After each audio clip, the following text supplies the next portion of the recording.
નમસ્કાર મિત્રો, superstar test ચેનલમાં મારા દરેક મિત્રોનું સ્વાગત કરું છું. મિત્રો, આ મજબૂરી લોકોને શું શું નથી કરાવતી યાર. આ મજબૂરી છે ને, એ લોકોને બધું જ કરવા મજબૂર કરી દે છે. આપણે જોઈએ છીએ કે યાર, જે લોકો ભીખ માંગે છે, શું એમને ભીખ માંગવાનો શોખ છે? જે લોકો ભૂખ્યા ઊંઘે છે, એ લોકોને શું ભૂખ્યા ઊંઘવાનો શોખ છે? જે લોકો ખૂબ દારૂ પીવીને જે પાગલની જેમ ફર્યા કરે છે, શું એ બધા જ લોકોને દારૂ પીવાનો છે? હા, દારૂ પીવાનો શોખ છે મિત્રો, ઘણા લોકોને છે, પણ દરેક લોકોને એ બધો શોખ નથી હોતો. ઘણા લોકો ચોરી કરે છે, આપણે જોઈએ છે યાર કે આ જગ્યાએ ચોર પકડાયા, આ જગ્યાએ ચોર પકડાયા. આપણે જોઈએ છે, સાંભળીએ છીએ ન્યૂઝપેપરમાં પણ, સોશિયલ મીડિયામાં પણ જાણીએ. શું એ દરેક લોકોને યાર ચોરી કરવાનો શોખ છે? મિત્રો, બધા ચોર બનવા નથી માંગતા, બધા આ બધું સિટિંગ કરવા નથી માંગતા, બધા લોકો જુગાર રમવા નથી માંગતા. પણ મિત્રો, ક્યાંક ને ક્યાંક એ લોકોની મજબૂરી છે, એ લોકો મજબૂર છે.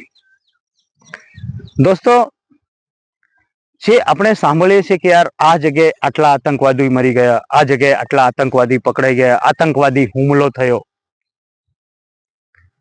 આપણે કહીએ છીએ કે એ પાકિસ્તાની હોઈ શકે છે, એ બીજા દેશના હોઈ શકે, આ અથવા તો એ ગાંડા લોકો હોઈ શકે, અથવા તો એ આ તે ઘણી બધી ચર્ચાઓ આપણે સાંભળીએ છીએ. પણ મિત્રો, ખરેખર એવું નથી હોતું. એ લોકો પણ મજબૂર હોય છે. જે લોકો બોમ્બ બનાવે છે, એ શું અભણ બનાવી શકે બોમ્બ? શું એ લોકો યાર એમના પાસે સ્કિલ ના હોય એ વ્યક્તિ બનાવી શકે? હું તો માનું છું મિત્રો કે જે બોમ્બ બનાવે છે ને, ઘણી બધું ડિગ્રી મેળવીને, ઘણી બધી સ્કિલ, ઘણી બધી આવડત, સમજી લો આપણે જ્યાં વિચારવાનું બંધ કરીએ ને, ત્યાંથી એ લોકોનો વિચાર સ્ટાર્ટ થાય છે ને, એ લોકો બોમ્બ બનાવી શકે છે. એ લોકો આતંકવાદીઓમાં ગણતરી એમની પછી થતી હોય છે, કેમ કે એ આતંકવાદીઓ પણ આતંકવાદીઓ ગણાતા હોય છે, પણ મિત્રો એની પાછળ એમની મજબૂરી શું છે એ કોઈને ખબર છે?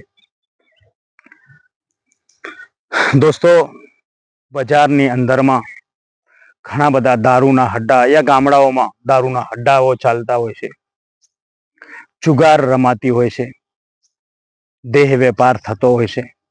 દરેક આવા કાર્ય થતા હોય છે ને, તો દરેક લોકો માત્ર એમનો ધંધો નથી કરતા, પણ એમાં ઘણા લોકો મજબૂર હોય છે.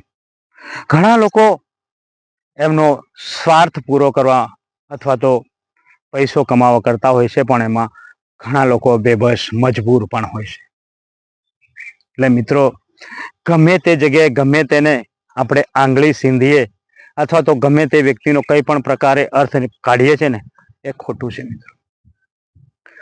ભજનમાં બેઠેલા દરેક મિત્રો ભગત નથી હોતા. દારૂના હડ્ડે બેઠેલા દરેક મિત્રો દારૂડિયા નથી હોતા મિત્રો. ક્યારેક તમે એવું વિચારજો કે કોઈ જગ્યાએ ભજન ચાલી રહ્યું છે અને 50 લોકો ભજનમાં બેઠા છે, એનો મતલબ એ નથી કે યાર 50 ભગત છે, એમાં કદાચ કોઈક ચોર પણ આવીને બેઠા હશે. અને જો એ ચોર આવીને બેઠા છે ને મિત્રો, તો એવું ના સમજતા કે કેમ ચોરી કરે છે, કેમ આવું કરે છે, એ પણ કંઈક ને ક્યાંક કંઈક કારણસર મજબૂર હશે. એમને પણ જીવ છે, એમને પણ પેટ છે, એમને પણ ફેમિલી છે મિત્રો. એટલે ખરેખર આ ન્યાય નથી થતો દરેક લોકો સાથે. મેન પ્રશ્ન, મેન પોઈન્ટ જ આ છે કે દરેક લોકો સાથે ન્યાય નથી થતો. દરેક લોકો ભણે છે ને, એ લોકોને નોકરી નથી મળતી, તો એમાં પણ ભ્રષ્ટાચાર ચાલે છે મિત્રો. એના હિસાબે જ આ બધું કારણ લોકો ગેરમાર્ગે દોરાઈ રહ્યા છે અથવા તો ગલત કાર્ય કરી રહ્યા છે ને, તો એના પાછળનું કારણ પણ ભ્રષ્ટાચાર છે. જે લોકો મહેનત કરે છે ને, એનું મહેનતનું ફળ નથી મળતું. બધી જગ્યાએ રાજકારણ રમાઈ જતું હોય છે, રાજકારણ થઈ રહ્યું છે.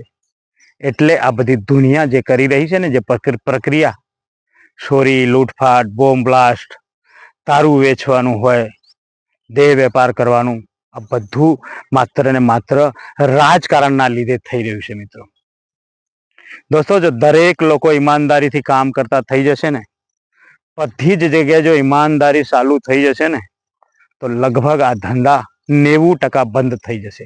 જે શોખથી કરવા વાળા છે ને મિત્રો, એ નહીં કરે, પણ જે મજબૂર હશે ને, દરેક લોકો આ ધંધાઓ બંધ કરી દેશે. તો મિત્રો ખરેખર આ રાજકારણમાં બદલાવની જરૂર છે, ભ્રષ્ટાચાર મુક્ત કરવાની જરૂર છે. મેન મુદ્દો જ આ છે કે લોકો મજબૂર કેમ થઈ રહ્યા છે.